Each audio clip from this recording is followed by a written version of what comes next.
rise today to speak about San Bernardino, about the decades-long fight that our free society now faces, and about our dangerous unwillingness to tell the truth about the nature of this battle, about who our enemy is. We are at war. The American people already know this. Our enemy obviously already knows this. It is only this town where our so-called leaders dawdle and bicker, pander and misprioritize. It is only this town that seems confused. Washington ignores what it cannot escape. And this is both a tragedy and a crisis, for it is impossible to win a war when one does not even admit that one is in a war. Let's start by admitting that this war is different from most of the wars of the past. This is not about borders or territory. This is not about gold or other material goods. We typically think about state actors, about traditional governments going to war with traditional governments. In this war, however, the enemy includes many non-state actors, many armed groups who are developing global reach in this flatter, technologically linked world. Our enemy is merciless and barbaric. They are willing to kill people who are not on traditional battlefields. They are willing to kill non-combatants. They will kill women and children. They will kill at holiday parties and restaurants, at Jewish delis and sporting stadiums.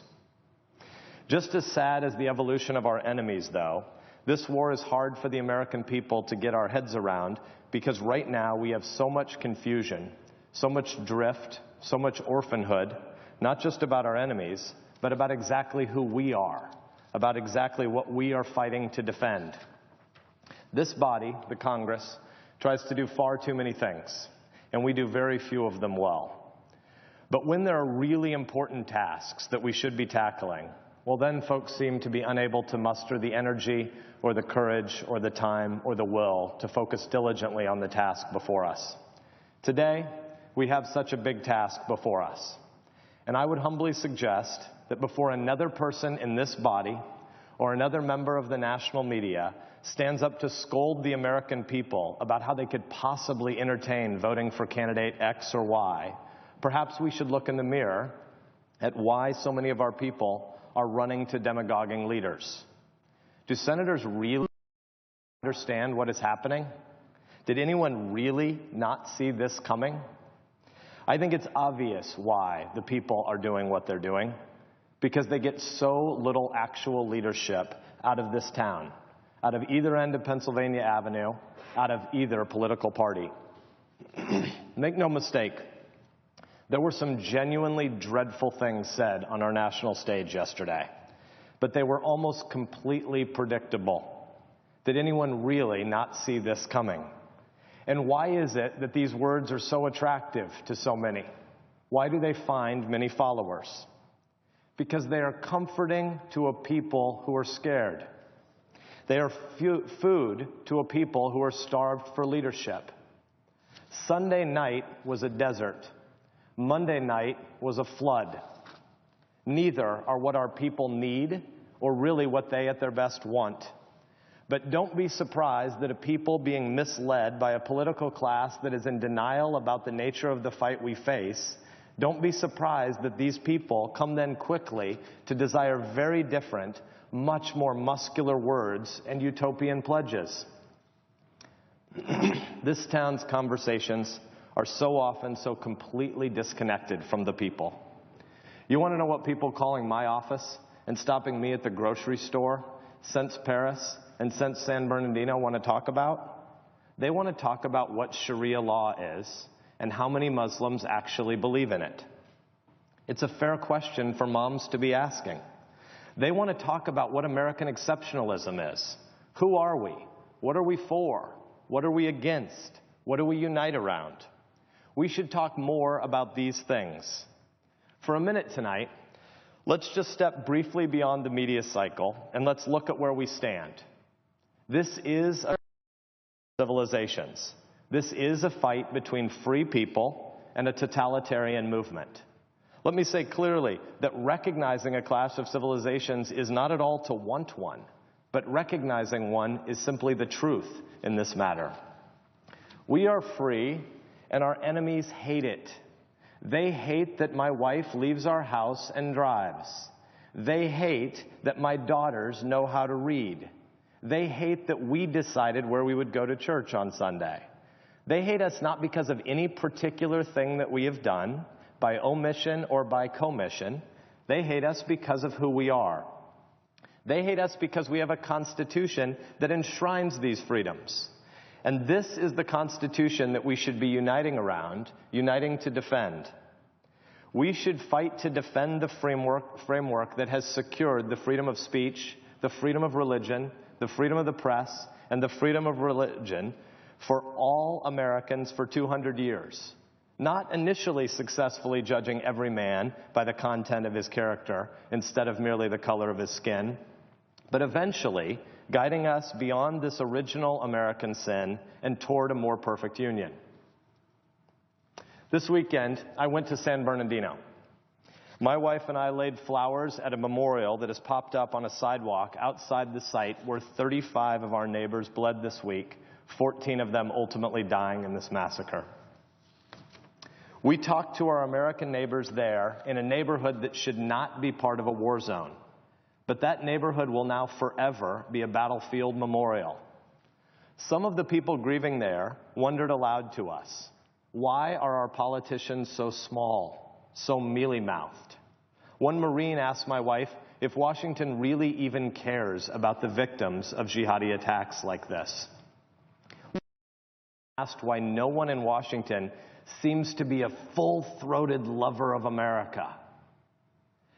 They are wrong, of course, about the caring and the loving. There's a lot of care and love.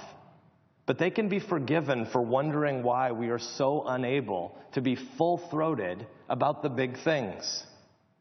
We owe it to those who died this week and to their families to be clear, to be truthful about the nature of this conflict. We owe it to those 14. We owe it to their families. We owe it to the servicemen and women in uniform who today are abroad fighting right now to defend our freedoms, some of whom will come home in caskets.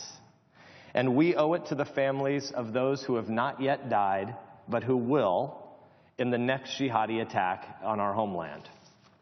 For it is coming. All adults know that the next attack is coming. You don't need to see the classified briefings that some of us see to know that the future is dangerous. The San Bernardino 14 will not be the last Americans to bleed and die in our homeland because we are a free society. And so we should tell the truth about the enemy we face. We should tell the truth about them, and we should dig down deep to be honest not only about them, but about who we are. We should now reaffirm our core values that unite us as a people. We are not at war with terrorism, which is just a tactic. We are not at war with some empty sociological label called radicalism or extremism, as if it has no connection to belief or ideology. We are not just at war with ISIS, though we're obviously at war with ISIS, but there will be another group that will raise the black flag of death long after ISIS has been routed out of Iraq and Syria. This is not about workplace violence. This is not about global warming or gun shows. This is not about income inequality. This is not about some kid from a broken home somewhere in the Middle East, as tragic as broken homes are, both at home and abroad. Again, against this whole load of hand-wringing mush, we need to remember that this attack, and we need to know that the next attack, are not because of anything we have done wrong. This is about who we are. This is about the nature of freedom. So who are we? We are a people, 320 million of us, who unite around the Constitution, who unite around a First Amendment that guarantees the freedom of speech, the freedom of religion, the freedom of the press, and the freedom of assembly to all Americans of every creed and every tradition. I am a Christian. I am not a Muslim. But I am also in this life an American. And I have taken an oath of office to the Constitution. And so as an American, I stand and defend the rights of American Muslims to freely worship, even though we differ about important theological matters. In America, we are free to believe different things and to argue about those beliefs. It matters what you think about the nature of God, about revelation, about salvation. It matters what you think about heaven and hell. In fact, it matters so much. We think these things are so important that you couldn't possibly solve any of them by violence. America is about the right to argue about our differences with our neighbors, but to make those arguments free from violence. We in this land, under the constitutional creed, come together as a community of Americans to unite around core American values: freedom of religion, speech, press, and assembly. So now, it is emphatically and indisputably clear that we are not at war with all Muslims. Let us tell the truth that we most certainly are at war with militant Islam. We are at war with violent Islam. We are at war with jihadi Islam. We are at war with those who believe in killing in the name of religion. This is, in fact, precisely what America means. It is about being free to raise your kids, free to build the corner store, and free to worship and to assemble without the fear of violence. And so we can argue about religion, because many of us do disagree. And then we come together as Americans to protect each other and to defend each other against religious killing. There are many hand-wringers in Washington who refuse to name the enemy we face. They refuse to admit that we are at war with militant Islam, with jihadi Islam, with violent Islam. They dance around platitudes and offer empty labels, hiding behind a worry, an understandable worry, that Muslims in America could face backlash. I share this fear. And I believe that telling the truth about who is and who is not our enemy is actually the one sure way of avoiding that danger. I think that those who are refusing to tell the truth about our enemies, those who will nonsensically claim that the next jihadi attack is somehow just another random case of workplace violence, are making the backlash far more likely, not less likely. Here's how I think the backlash actually happens. The people who are supposed to be laser focused on defending the American people, that is us, mouth silly platitudes that show we're either too weak or too confused to keep our people safe.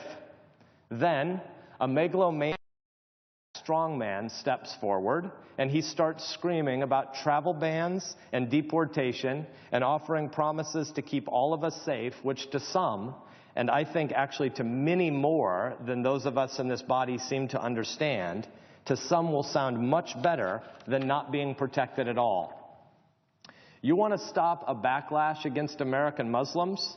Then stop lecturing Americans that they're supposedly stupid to be frightened about jihadis who actually do want to bomb their kids' sporting event. And instead, use your pen and your phone as commander-in-chief to start telling us what your plan is to actually find and kill those who want to do us harm. Start telling us what your actual plan is to have a Middle Eastern map that isn't generating more failed states year over year that become the terror training camps of next year. This country invented religious liberty. This is the most tolerant nation the world has ever seen. And our people need a little less elite sermonizing about tolerance in our communities and a little more articulation of the shared constitutional principles around which we unite, and a lot more articulating of an actual battle plan to win the war that is going to be ours for the next many decades. If you're worried about backlash, if you're worried about the obviously over-the-top rhetoric from unserious presidential candidates, perhaps it would be useful for those of us who have the actual job of protecting the Constitution to tell the truth. We should be clear about who we are and about the freedoms we stand for, and we should be clear about those who would try to kill us because we believe in these freedoms. We are at war with militant or jihadi Islam, but we are not at war with people who believe in the American creed, which includes the right of people, every family, to freely worship, to freely speak, to freely assemble, and to argue. We are not at war with all Muslims. We are not at war with Muslim families in Lincoln or in Dearborn who want the American dream amid our pluralistic society for their kids. But we most certainly are at war with those who want to spread a variety of Islam that aims to motivate the killing and the freedom-taking of other Americans. This fight will be decades long, and we will win it. But we will not win it by denying that the fight exists. We will not win it by being unclear about who we are and who they are. We will win it instead by being clearer about both who they are and who we are. We will win it by reaffirming our core constitutional values. We will win it because of who we are, a people that believes in freedom and a people that is willing to fight and even to die to preserve a free society for all Americans. Macbeth includes that aching line, "Life is a tale told by an idiot, full of sound and fury signifying nothing." The context is an aimless people drifting from who they are, drifting toward nihilism, signifying nothing. This should not be us. This cannot be us, for America does signify something special. America is the belief that everyone, Christian, Jew, Muslim, black and white, man and woman, rich and poor, fifth generation, first generation, everyone is endowed by our Creator with certain inalienable rights. And our government is our shared project to secure those rights. And our Constitution, our shared creed, gives us a framework for that ordered liberty. When politicians, whether incumbents who have forgotten their oaths or candidates trying to run merely on the bluster of their personality, don't talk about the Constitution, when they don't defend first principles, when they refuse to prefer substance over sound bites, when they nonsensically say either that our enemy has nothing to do with Islam or conversely that every Muslim is to be prejudged guilty, well then our national conversation crumbles into sound and fury. That is not us, for we are Americans.